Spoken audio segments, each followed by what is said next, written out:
The men in the room made one fatal mistake. They believed the ropes meant the fight was already over. Bound tightly to a massive stone pillar stood Bruce Lee, wrists pinned, chest wrapped in thick rope, his movement seemingly impossible. 3 armed men circled him slowly. One carried a long, curved blade. Another gripped a heavy knife.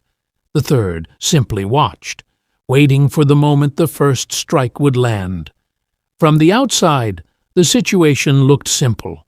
A helpless prisoner, 3 attackers, an inevitable outcome. But something about the scene felt wrong, because the man tied to the pillar wasn't struggling. He wasn't afraid. He wasn't even trying to escape. Instead, Bruce Lee was watching them, carefully, almost like he was studying them. And when the first attacker finally stepped forward, Bruce Lee smiled, and that smile made one of the men suddenly realize something terrifying. They hadn't tied him down. They had trapped themselves. The first attacker stepped forward, and that's when everything changed. The man with the curved blade circled slowly, studying Bruce Lee the way a hunter studies trapped prey. Still smiling, he muttered. He raised the blade and pressed the cold steel lightly against Bruce's shoulder. Nothing. No reaction. No fear. Just those calm, focused eyes watching him. That silence began to irritate the attacker. He tightened his grip and lifted the blade higher, preparing to strike.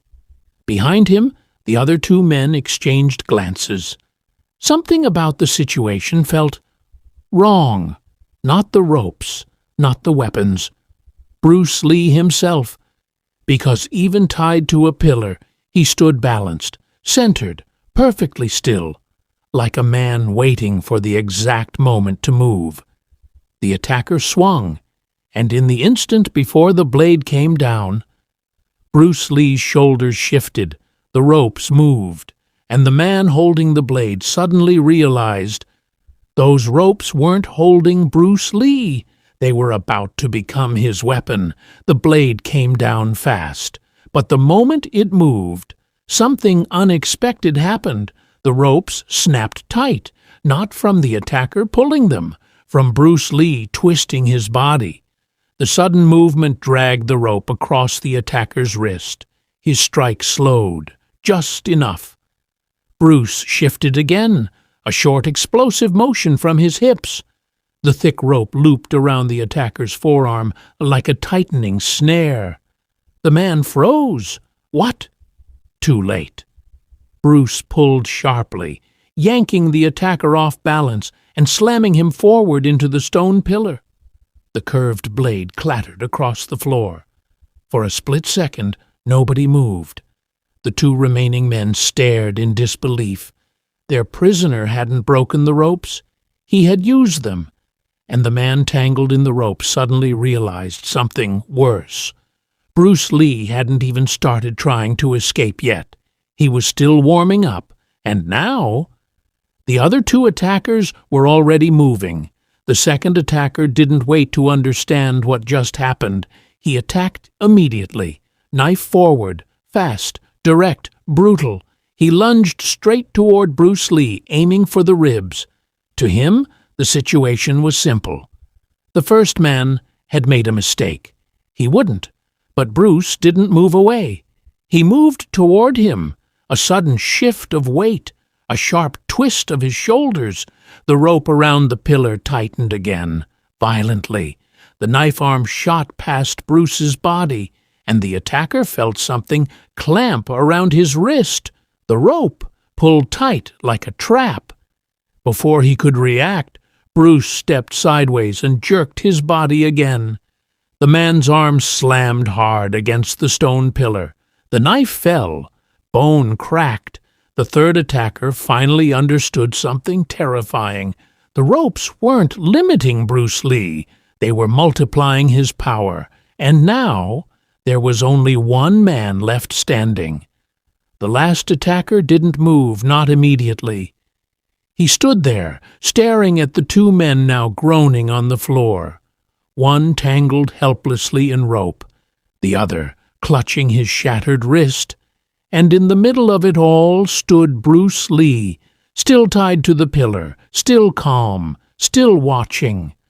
For the first time since entering the room, the third man felt something cold crawl up his spine, because he finally understood the problem.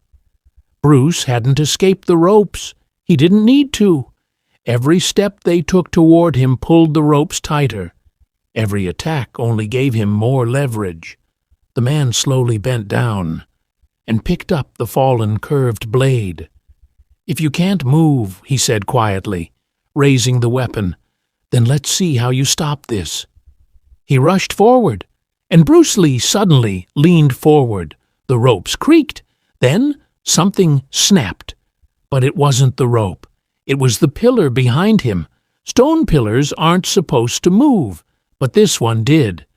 As the attacker charged forward with the blade, the entire pillar behind Bruce Lee shifted with a deep grinding sound. The man slowed. Confusion flickered across his face. Bruce leaned forward again, controlled, precise. Another sharp crack echoed through the chamber. Dust fell from the base of the pillar. That's when the attacker noticed something he hadn't seen before. The pillar wasn't anchored deep into the floor.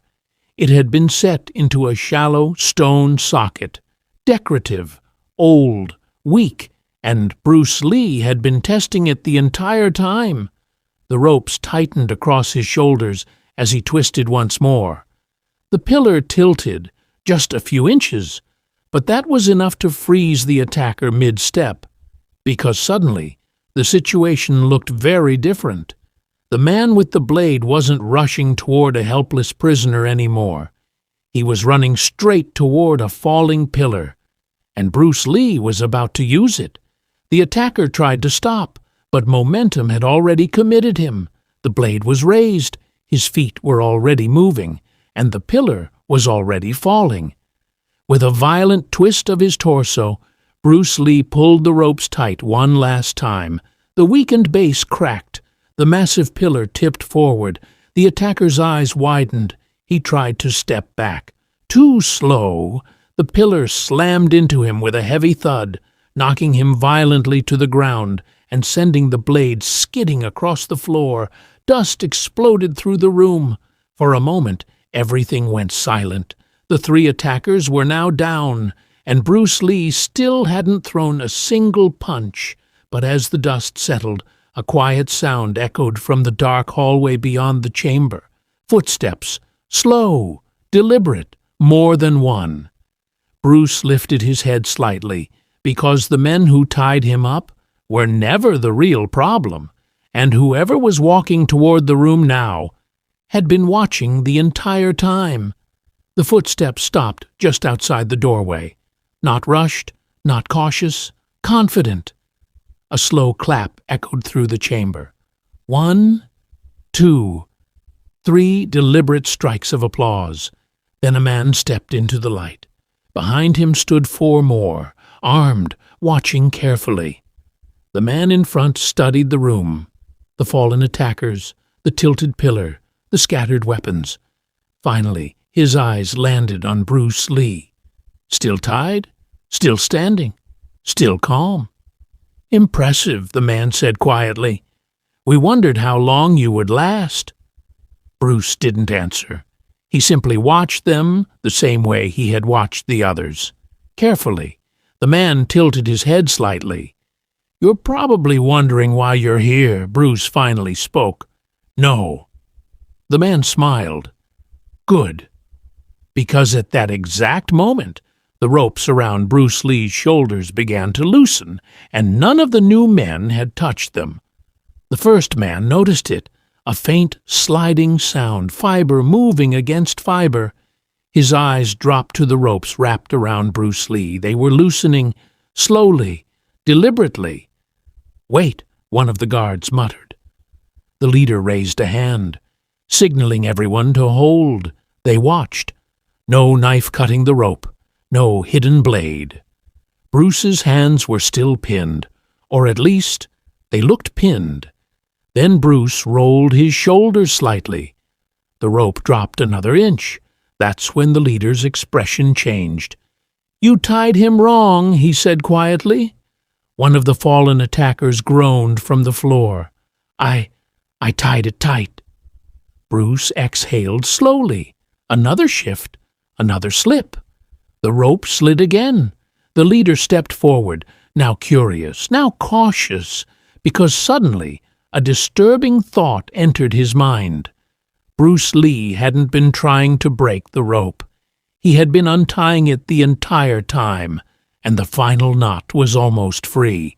The rope slipped free. It didn't fall loudly. It didn't snap dramatically. It simply dropped to the floor with a soft, quiet thud. For the first time since entering the room, Bruce Lee stepped away from the pillar. Slowly, casually, like a man stretching after sitting too long. No one attacked, no one spoke. 5 armed men stood frozen, watching him. Because something about the way he moved made them hesitate, not fast, not aggressive, just controlled. The leader narrowed his eyes. "You could have escaped minutes ago." Bruce flexed his wrists, loosening the circulation. "Yes." "Then why didn't you?" Bruce looked around the room, at the fallen attackers, the tilted pillar, the guards blocking the exit. Then his eyes returned to the leader. "Because," Bruce said calmly, "I wanted to see who was really in charge." The leader smiled, but behind that smile, his men were already raising their weapons. Steel flashed in the torchlight. 5 weapons lifted at once, a knife, a short blade, 2 iron batons, and the curved sword still clutched in the leader's hand. The circle around Bruce Lee slowly closed. The leader spoke calmly. "You've caused enough trouble for one night." Bruce didn't step back, didn't raise his hands. Instead, he glanced briefly toward the doorway behind them, then back to the men surrounding him. "You should leave," he said quietly. The guards laughed. One of them spun the baton in his hand. 5 against 1, the man said.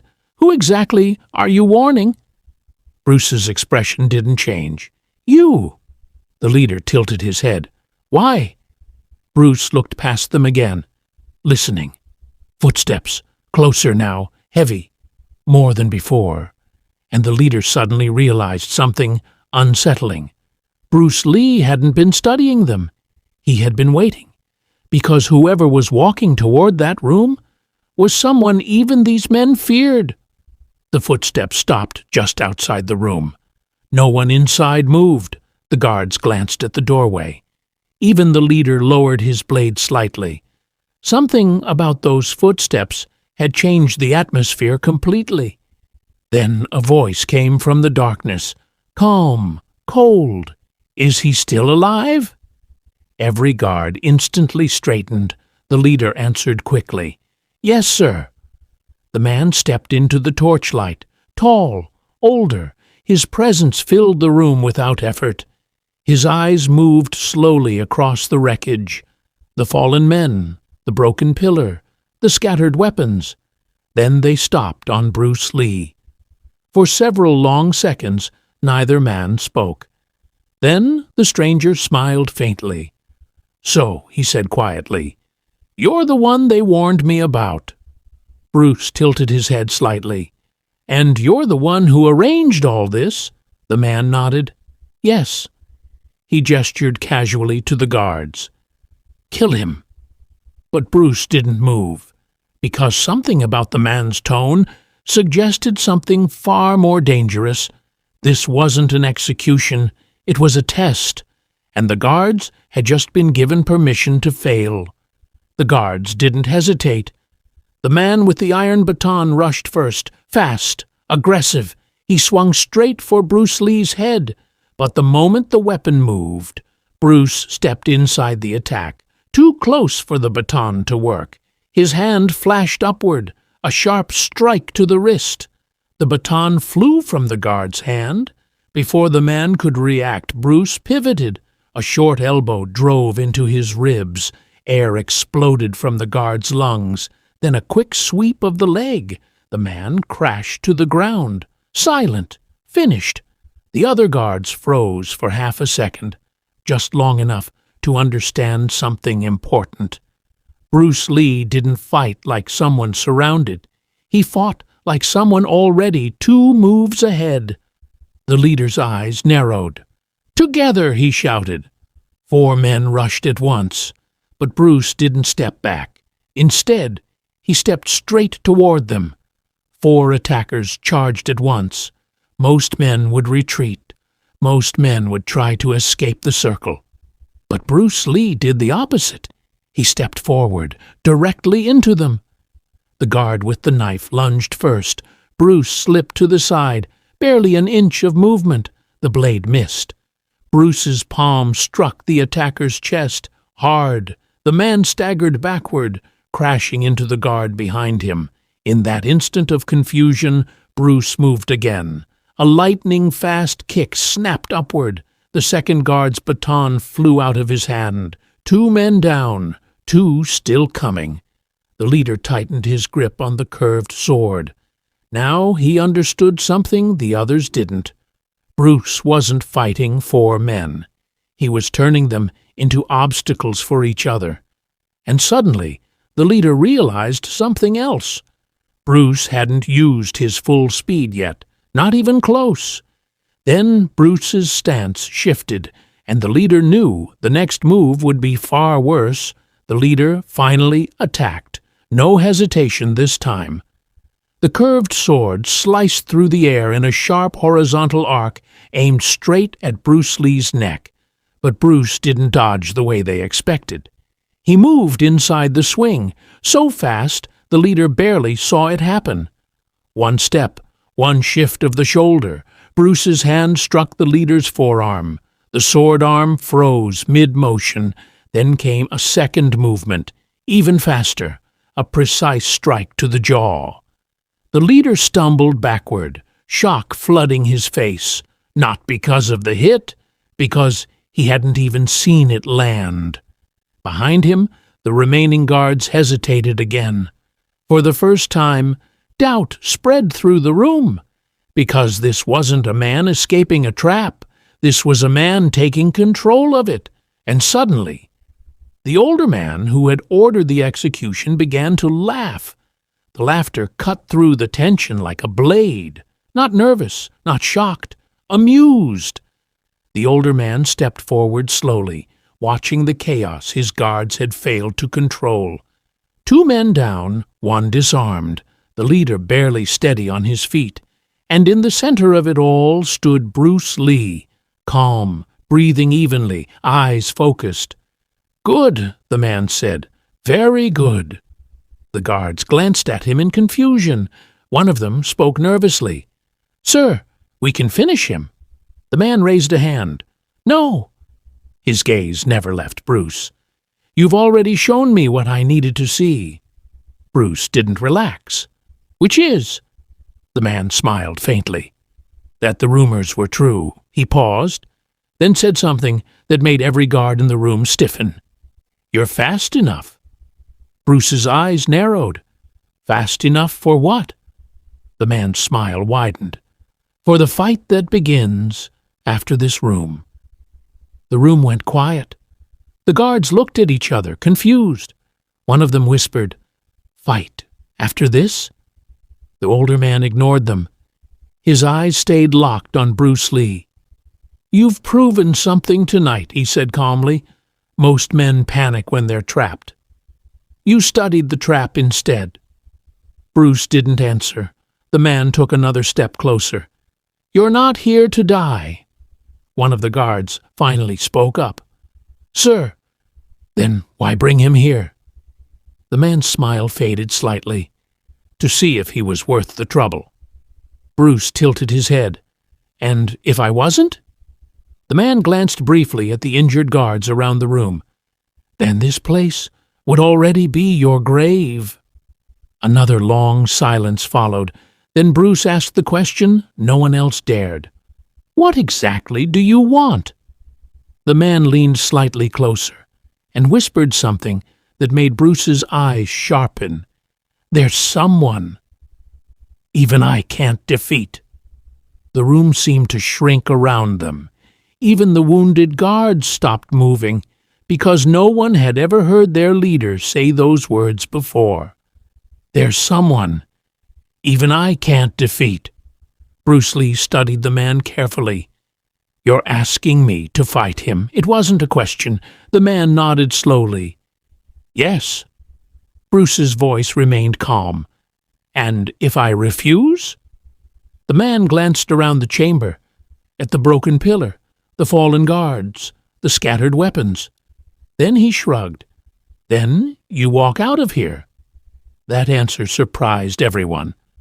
Bruce narrowed his eyes. "You would let me go?" The man smiled faintly. "Of course." He paused. "Because if you refuse, it means you already know his name." Bruce said nothing. The man leaned closer.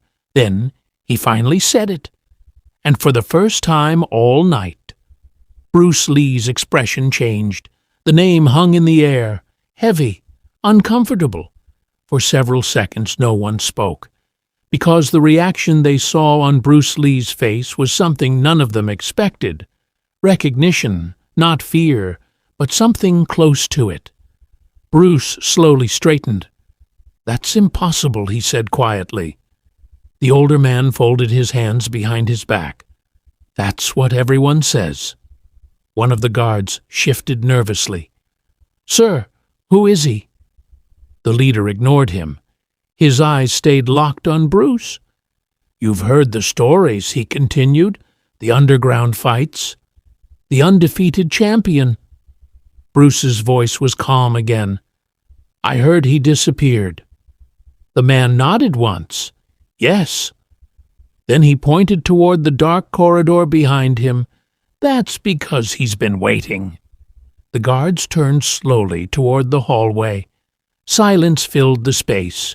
Then a deep, slow footstep echoed from the darkness, followed by another and another. Someone enormous was walking toward the room. The footsteps stopped just outside the doorway. Everyone in the room turned toward the darkness. Even the guards stepped back. Then the shadow of a massive figure appeared against the wall.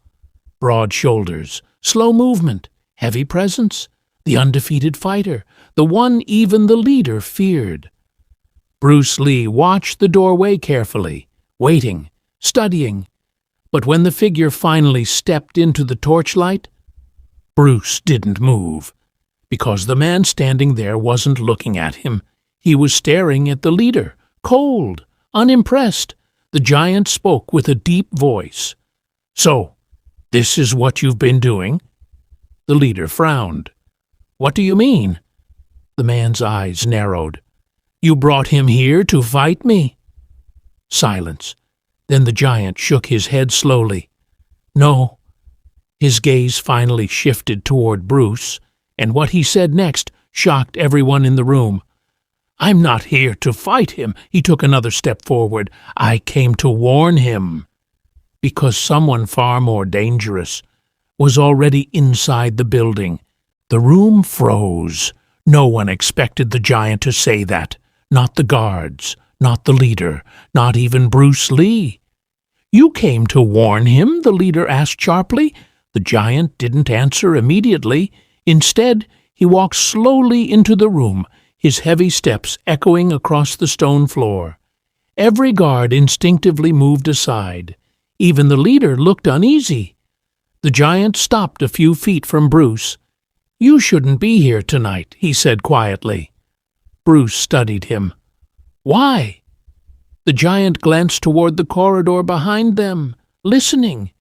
Then he said something that made the guards exchange nervous looks. "Because this building wasn't meant to hold you." The leader's voice hardened. "Enough riddles." But the giant ignored him, his eyes locked onto Bruce again. "You're good," he said, "and fast. Dangerous." Then he leaned closer and whispered one final sentence. "But the man coming here right now doesn't fight like a human." A loud thud echoed from somewhere above the chamber. Everyone looked up. Dust drifted down from the ceiling beams. Another thud followed, heavier this time. The guards shifted nervously, gripping their weapons. Even the giant turned his head slightly. Only Bruce Lee remained completely still, listening. The leader frowned. "What is that?" No one answered. Then came the sound that changed everything. A slow, scraping noise, like something heavy dragging across the roof. Step, scrape, step. The giant exhaled slowly. "He's here." The leader scoffed. "One man doesn't scare my entire operation." But before anyone could respond, a section of the ceiling suddenly cracked. Wood splintered, stone shifted, and a massive shadow moved across the opening above them. The guards raised their weapons, but Bruce noticed something none of them did. The giant had quietly stepped backward, because even he didn't want to be standing where Bruce Lee was when that shadow dropped down. The ceiling exploded inward, wood shattered, stone fragments rained across the chamber. Something dropped from the opening above, not falling wildly, but landing with controlled precision in the center of the room.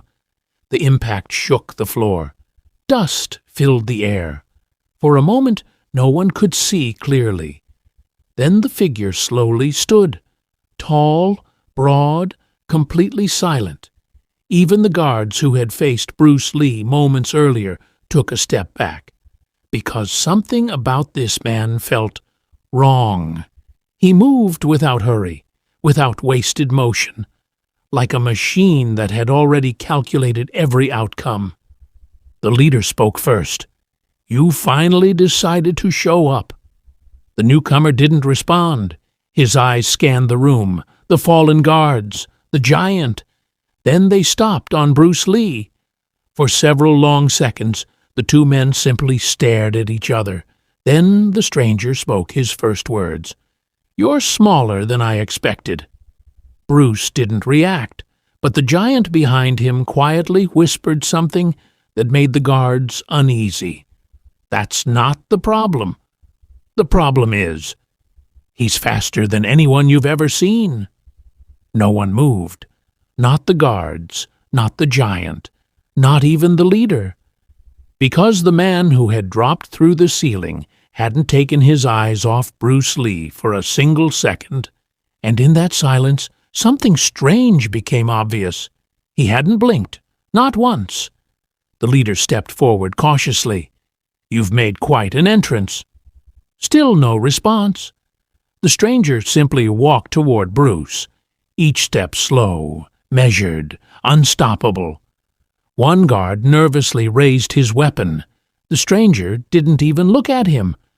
Bruce watched carefully, studying the rhythm, the breathing, the balance. Then Bruce noticed something that made his eyes narrow slightly. The man's footsteps weren't making sound, not on stone, not even on the scattered debris. The giant muttered quietly behind them. "That's how he fights." Silent. The stranger stopped only a few feet away from Bruce, and finally he smiled. But the smile didn't reach his eyes, because his next move happened so fast. Even Bruce Lee barely saw it begin. The stranger moved, no warning, no shift of stance, just motion. His hand flashed forward toward Bruce Lee's throat. The guards barely saw it. Even the leader flinched, but the strike never landed. Bruce had already moved, a slight turn of the shoulders, a half step sideways. The stranger's hand sliced through empty air. For the first time since arriving, the silent fighter stopped. Not surprised, just interested. Bruce studied him carefully. "You're fast," Bruce said calmly. The stranger tilted his head. "And you're still alive." Around them, the guards slowly backed away. Because the air in the room had changed, this wasn't chaos anymore. This was something else, a duel. The stranger slowly raised his hands. Bruce mirrored him. 2 fighters, 1 room, no distractions. Then the stranger spoke quietly. "Let's see if the stories about you are true." And before Bruce could answer, the giant suddenly shouted from behind them, "Wait!" Because something far worse than either fighter had just stepped into the doorway. Every head in the room turned toward the doorway. The giant rarely shouted. When he did, people listened. In the entrance stood a thin man in a dark coat. Not tall, not muscular, not intimidating at first glance, but the moment he stepped inside, something changed. The silent fighter immediately lowered his hands. The guards stepped backward. Even the leader looked uncomfortable. Only Bruce Lee remained calm. The thin man looked around slowly, as if inspecting a broken machine. Then his eyes settled on Bruce. "So," he said quietly, "this is the fighter you brought me?" The leader swallowed. "You said you wanted someone capable." The man nodded once, then he raised his hand slightly. The silent fighter instantly stepped aside, and Bruce suddenly understood something unsettling. The man in the coat wasn't a fighter. He was the one controlling them all, and he had just decided Bruce Lee was next to be tested. The thin man stepped further into the chamber. Slow, relaxed, almost bored. Yet every fighter in the room moved aside without being told. Even the silent warrior who had dropped through the ceiling. That alone told Bruce Lee everything he needed to know. This man held the real authority. The man studied Bruce quietly. "You handled my guards well." Bruce didn't respond. The man continued, "But strength and speed are not what I'm interested in." Bruce tilted his head slightly. "Then what are you testing?" The man smiled faintly.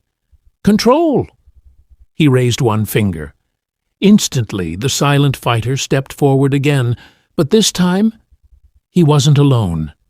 2 more figures appeared behind him from the corridor. Identical black uniforms, identical calm expressions. The giant muttered under his breath, "Impossible." Bruce narrowed his eyes, because suddenly the duel had changed. It wasn't 1 opponent anymore, it was 3. And the thin man quietly added 1 more rule. "You're not allowed to kill them." Then he stepped back into the shadows, and the 3 fighters attacked at once. 3 fighters moved at once, not rushing, not shouting, just closing the distance around Bruce Lee with quiet, surgical precision. Bruce didn't attack first. He watched, measured the rhythm. The first fighter struck, a straight palm toward the chest. Bruce shifted half an inch. The strike missed. Bruce redirected the arm with a soft deflection. The attacker stumbled past him. The second fighter came from the side, a kick aimed low. Bruce stepped over it, guiding the man's momentum forward. Another body crashed into the stone floor. The third attacker paused, studying Bruce carefully, because Bruce wasn't fighting them. He was using their movement against them, exactly the kind of control the thin man had demanded. From the shadows, the man in the coat smiled. But then something unexpected happened. The silent fighter suddenly stopped attacking and slowly bowed his head to Bruce Lee, because he had just realized something terrifying. Bruce wasn't passing the test, he was solving it. The silent fighter stepped back. Then he lowered his hands. The other 2 fighters stopped as well. The room went still again. From the shadows, the thin man slowly began to clap. Once, twice, 3 times. "Well done," he said quietly. Everyone turned toward him, even Bruce Lee. "You didn't defeat them," the man continued. "You controlled them." Bruce studied him. That was the point. The man nodded. "Yes." Then his eyes hardened slightly. Most fighters believe combat is about domination. You proved something different. The guards shifted uneasily because the tone of the room had changed again. The thin man stepped closer. You passed the test. Bruce didn't relax. What happens now? The man smiled faintly. Now you leave. The guards looked shocked. You brought him here just to let him go, one asked. The man's expression didn't change. Yes. Then he turned his gaze back to Bruce. Because the real test starts when you walk outside this building. Bruce's eyes narrowed. Why? The man looked toward the open doorway, where the knight waited, and quietly said, Because they've been watching you, too. Bruce Lee stepped into the cold night. Behind him, the door shut quietly. The street looked empty, but an engine started across the road. A shadow shifted on a rooftop. A voice whispered into a radio. Target confirmed. The fight inside the building wasn't the end. It was only the invitation